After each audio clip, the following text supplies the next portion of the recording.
ఒకసారి నోరు జారితే మాట వెనక్కి తీసుకోలేమంటారు.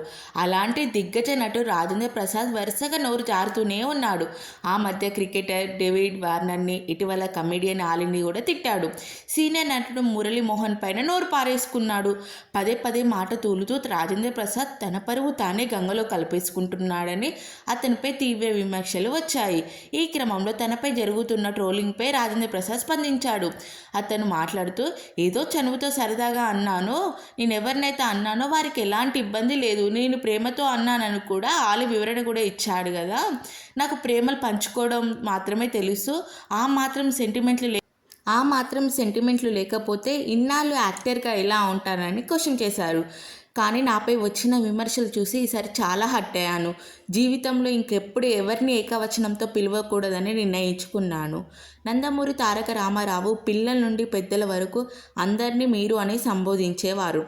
నేను కూడా ఇకపై అలాగే మాట్లాడతానని, నా చివరి శ్వాస వరకు అందరికీ మర్యాద ఇచ్చి మాట్లాడతానని మాటిస్తున్నాను.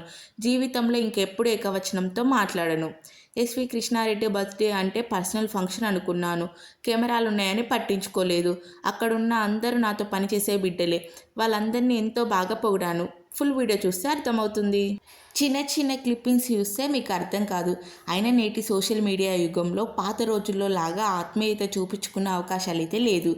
లిమిట్స్లో ఉండడం బెటర్ అని నేర్చుకున్నాను.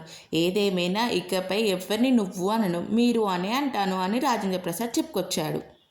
ఈ వీడియో మీకు నచ్చినట్లయితే లైక్ చేయండి, షేర్ చేయండి, మన ఛానల్ని సబ్స్క్రైబ్ చేసుకోండి. Thank you.